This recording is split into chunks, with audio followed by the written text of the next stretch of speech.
Welcome back in, everybody, to episode 3 of the Strickly NFL podcast, covering week 2, previewing week 3. We got a special guest today, my guy, Shwinnypooh, joining me and Geoff. Shwin, what is going on, bro? Not much. Just excited to be on this pod, the first time on this pod, and excited, as you can see, for the game of the week this upcoming week, which is Chargers Vikings. Yeah. And I tweeted this out today, but like anybody that bets on that game has a gambling addiction and needs help. I'm surprised you're not betting it then. No, I want to I want to have no skin in the game. I just want to enjoy it for what it is, which is going to be the dumbest game of all time. Yeah. What about like player props? Like, are you allowed to delve there, or do you can? But it's like it's gonna be such a dumb game, right? It's like I don't know. I'm just thinking off the top of my head, but it'll be like, oh, like Hawkinson's gonna go off in this game or something, and then like you'll see like the game plan is just gonna be to like, no, we just got to feed Madison out of the No, we got to feed KJ Osborne. That's what we got to give the Brock to. They do love feeding KJ Osborne. I will say that. Yeah. So like we talked about, player props, potentially money line spreads, whatever you want. That stuff is all on BetOnline. BetOnline is still your number one source for all your betting needs. Latest odds on matchups, baseball, boxing, golf, and more, with matchup reports on everything. Continues to be the fastest and easiest way to place all of your wagers, from favorite casino and card games, all able to put right on your phone. So you can head to the website or use the mobile app to sign up today and get in on the action. If you sign up, remember to use the code BLEAV, which is BLEAV, all caps, for 50% off on your welcome bonus for the first deposit. Bet online, where the game starts. Second off, so as you guys listen to Shwin's pod, you guys all know the Strickland has a Discord. They have a YouTube. They have a Patreon. They have an Instagram. The Instagram is at thestrick.land. YouTube is nice and simple, at the Strickland. And then for the Patreon, you get the $6 tier, which is access to Shwin's Strickland Roll, I believe. Correct, Shwin? That is correct. All right. And you get access to the Strickland Discord. Now, our full podcast can be found behind the $9 tier. And at the end of the podcast, you'll get some lines from all of us this week, usually just me and Geoff. And more talk about, not only the Giants and Jets, but everything around the NFL. So without further ado, we're going to start this episode off with my favorite team this time. Gave the Jets a lot of shine for the first couple episodes, but the Giants had tied for the biggest comeback in their franchise's history. Down 20-0 at halftime, down 28-7 midway through the third quarter, and they came back to win 31-28. It was a rough time watching it. It was a rough time watching it, man. I was watching it with my dad, who's a Jets fan, and he was just roasting the shit out of me. So I'm glad we pulled through. I'm happy for Daniel Jones because he was getting an absurd amount of flack from the fan base. And what did you guys think about that? Because I know where I stand on a bunch of stuff. We'll get into it later. I was honestly worried for you at halftime. Like, I'll be honest. We got to halftime, and some of your texts were a little shaky. Like, am I really gonna be able to do this for 18 weeks if this is what the Giants look like? Like, you didn't know that was what you signed up for. Yeah. I mean, you talked about last week about how it was a must-win, and you expected the Giants to cover, and they didn't cover, but in some ways it was kind of more inspiring for them than maybe like an easy cover where the Cardinals didn't play well. And, like the Cardinals, give them credit, they played a really good first half. It wasn't just the Giants being terrible. The Cardinals surprised a lot of people and did a lot of things well. And, we talk a lot about Brian Daboll and how good a coach he is. And I feel like this was the first time this season he really showed it, because they get to halftime and he takes over the play calling, and all of a sudden, after scoring 0 points the first 6 quarters of the season, they're moving it every possession. Daniel Jones looks like himself again. And, you never want to get too low, never want to get too high. This was a 3-point win against the worst team in the NFL, but it looked pretty dour there for a minute. And we really needed to see that second half from them. What did you think, Shwin?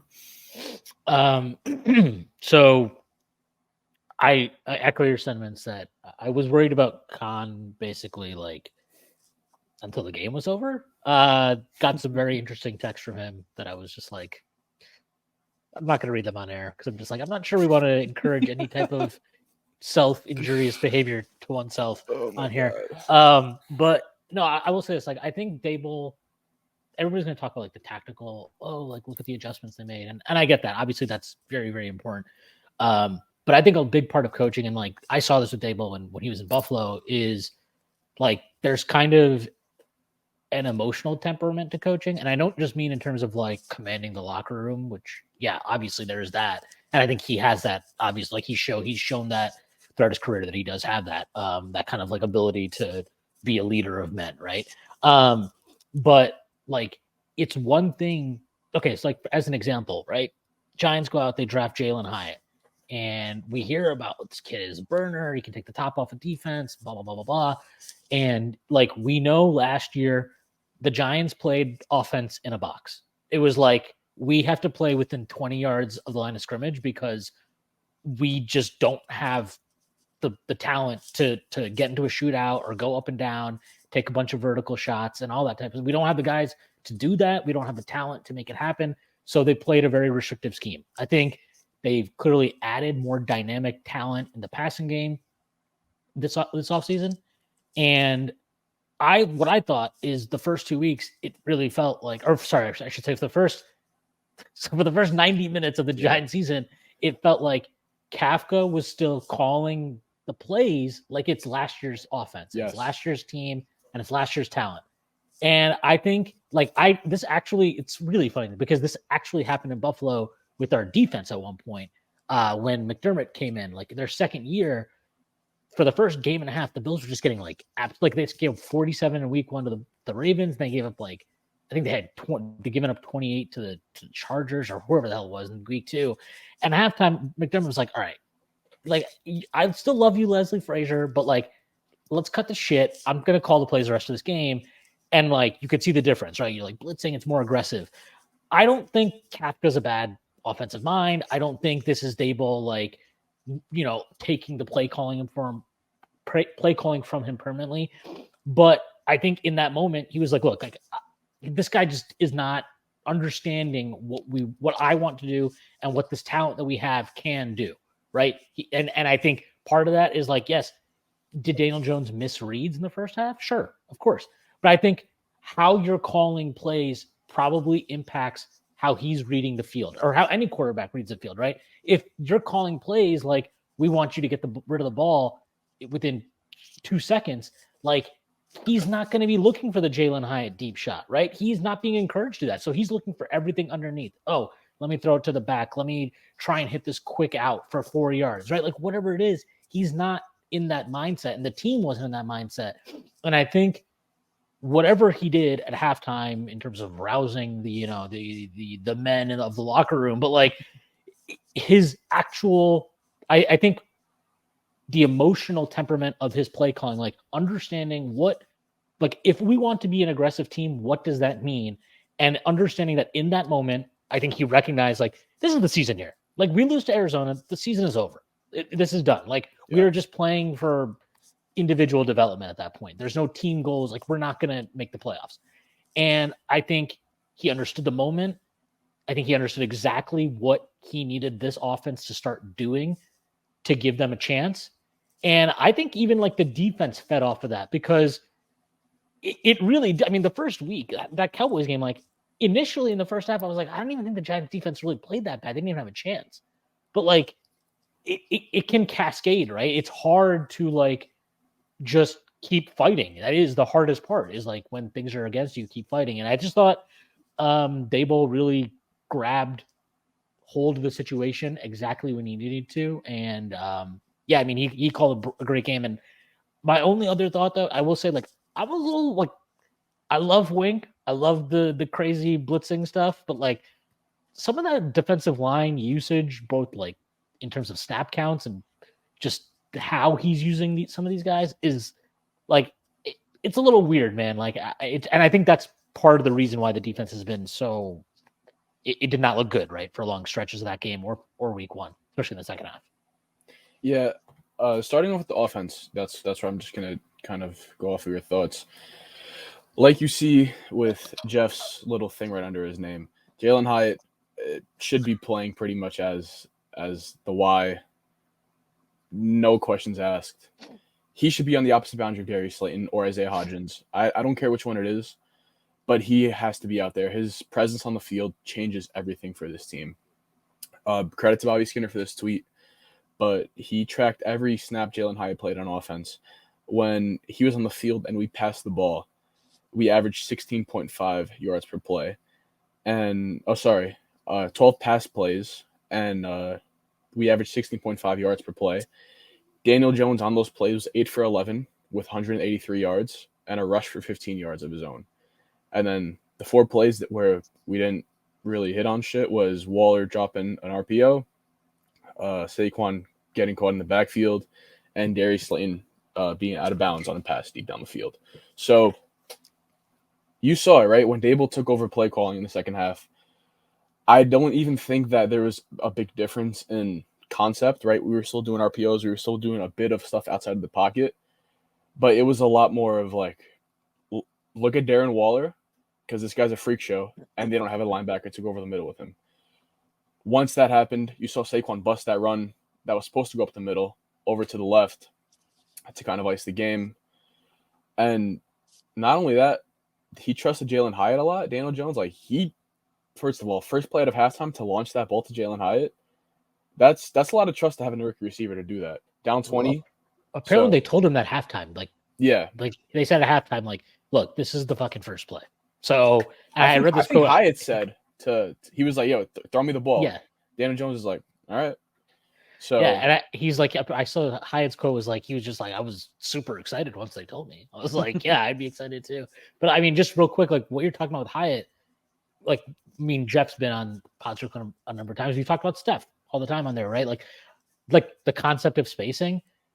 Hyatt had 2 catches for 83 yards in this game, right? Yeah. But like you could tell as soon as they took that vertical deep shot and they connect on it, like it opened up everything. Waller had so much more space to operate. All of a sudden, you're getting Saquon ripping off chunk plays. Like it changes how you have to defend them as a team. And that just and like what Jones had over 50 yards rushing the second half. Like all of that is. I'm not saying it's all because of Jalen Hyatt, but he obviously changed. I think like just how comfortable Arizona could be in terms of just like, oh, well, we'll just keep everything in front of us, and that's all we have to worry about. And, it's like it's the same thing, right? Kafka's like. Like, dude, you got this burner. Tell him to go downtown and tell Daniel Jones, who's like, I mean, his best asset, I think, as a thrower is his deep ball. He's a great deep ball thrower. And yeah, I mean, that throw to start the second half it's funny. Like, it's a great throw, but if it was a perfect throw, Hyatt's walking that for 6. Yeah, definitely. And also, it kind of like the decision to play Hyatt and to sort of let him loose not only changed that game, but it kind of changed the trajectory of the Giants season in the sense of literally like the main thing me and Kon talked about last week regarding the Giants was they're not going to win many games with negative game scripts because they're not built like that. Like they're a low variance. They want to be in front and have, Dable's full playbook at their disposal. But when they're behind and they're more predictable, they don't have the talent to like not be exploited by other defenses, at least by smart defenses. And adding a new layer in Hyatt and opening up the passing game so that it's less predictable when they become one-dimensional, they become a less predictable one-dimensional team. All of a sudden, you allow yourself to win games that maybe the Giants weren't built to win even a week ago. And the biggest thing for me is, right, we see with Tua, for example, just because that's the first example that comes to mind. Mike McDaniel uses Tyreek and Jalen Waddle so perfectly that they own the middle of the field every single game they play.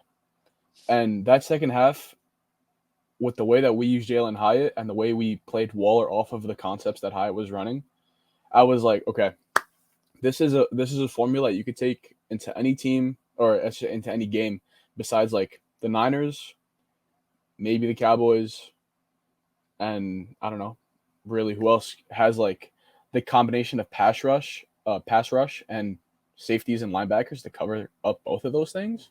because if you have the linebackers, you don't have the rush. Hyatt's going to burn you no matter who's on him.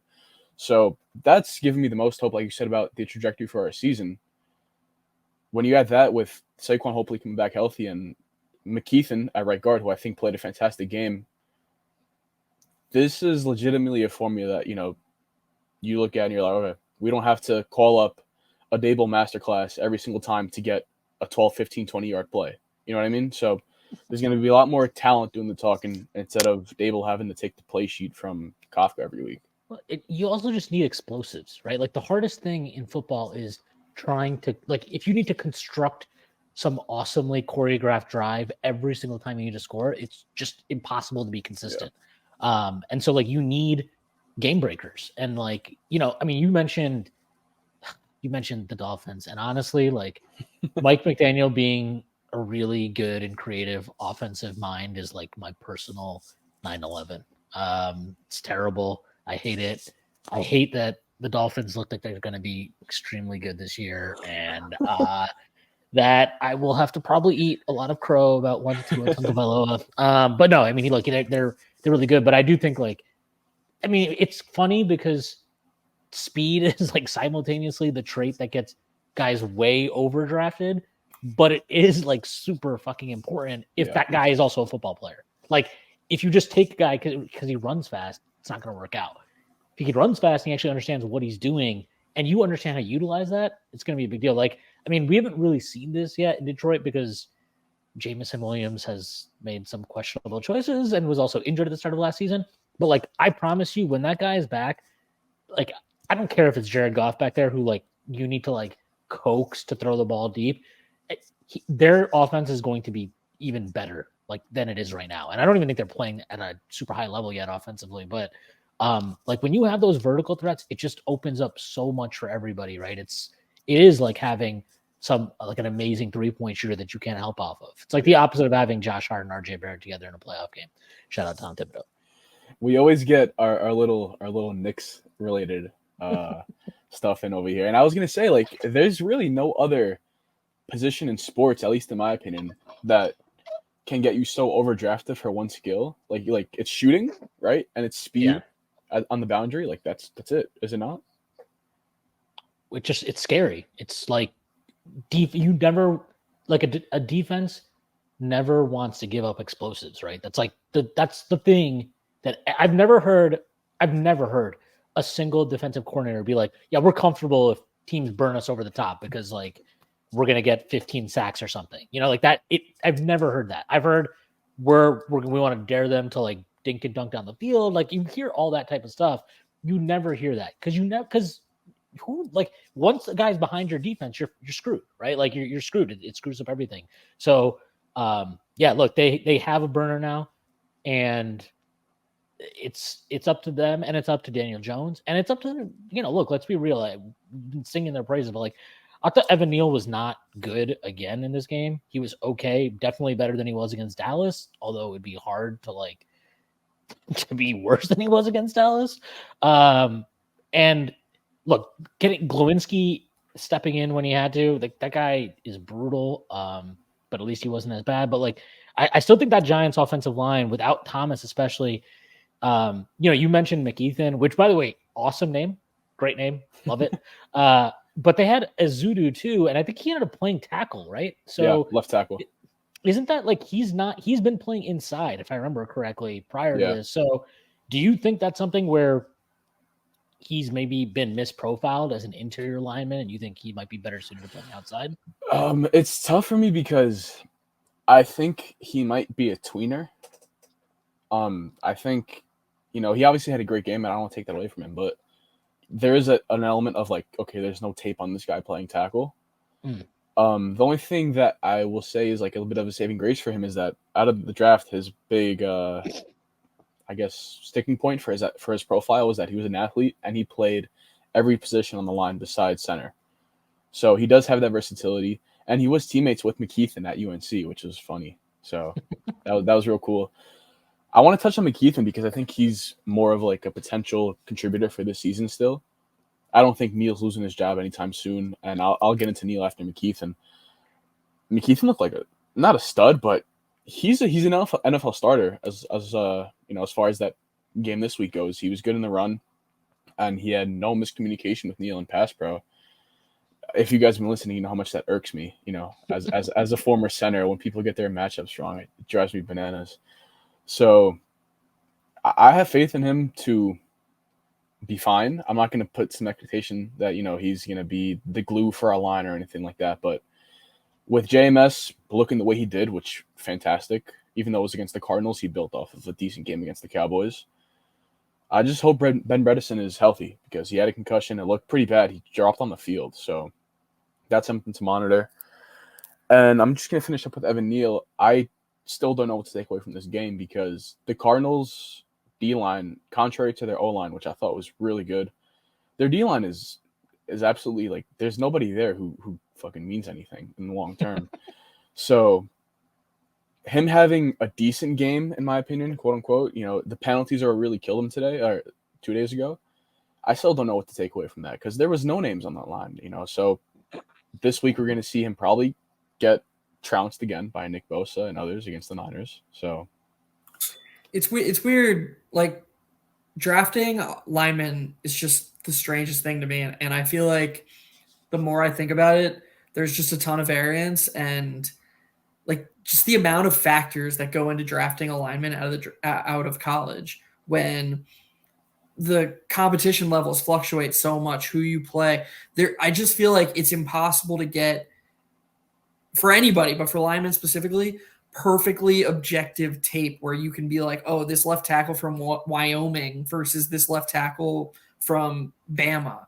And we now have two clear examples in Cleveland and in New York of late round tackles coming out of nowhere and outplaying high first round, high caliber guys. I mean, Cleveland's got DeJuan Jones, who's been one of the best offensive linemen in the NFL out of just nowhere. He's outplaying Jedrick Willis on the other side of the line. He was pathetic. I'm sorry to cut you off. He was pathetic last night, but go ahead. The Deshaun Watson fumble was entirely his fault. What was he doing there? And then on the other side of the line, you have DeJuan Jones, who's playing outstanding. He was going up against, Watt was Watt. You're not going to stop TJ Watt. But I thought, and the broadcast thought they were very complimentary for the second straight week of DeJuan Jones. And then to bring it back in New York, McKeithy was a 5th round pick, out of North Carolina, shout out. And you got Evan Neal, who's 8th overall pick. And Evan Neal can't be getting outplayed by that guy. I'm sorry. Unless something's just completely wrong with the system, that just shouldn't happen. And it's strange to me how often it happens. Yeah. The big problem for DeJuan Jones is that he went to OSU. He has a 1-2 record against Michigan. The thing, this is so weird, right? Because you draft a guy 7th overall, and he is only at the start of his 2nd year. Obviously, he's had good games in his career. In year 1, it wasn't all oh my God, this guy the entire year was a disaster. He had good games, but it's not a great start to the season. I do think again, I do think he played better against Arizona, which some of that's guess what, dude? It's probably nice to not play against Micah Parsons. It's probably a good thing. But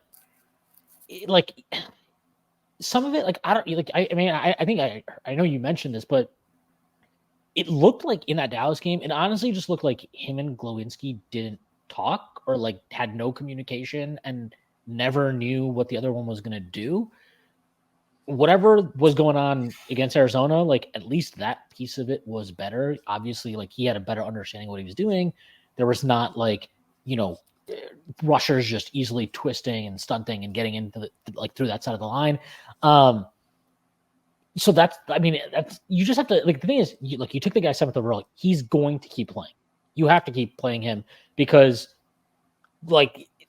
this this we always do this in all sports, right? Where it's oh no, come on, you just play the guy who gives you the best chance to win. It's yeah, dude, let me tell you something. Your GM wants you to keep playing the 7th pick. You're going to keep playing the 7th pick. That's this maybe next year if he's still struggling, then you would think about okay, we just got to get this guy out of here.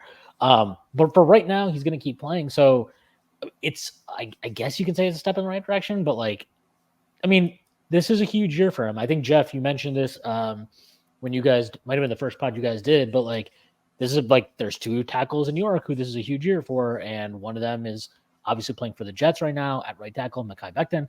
And then the other one is Evan Neal. And like, this has not been a good start to what is a big season for Evan Neal.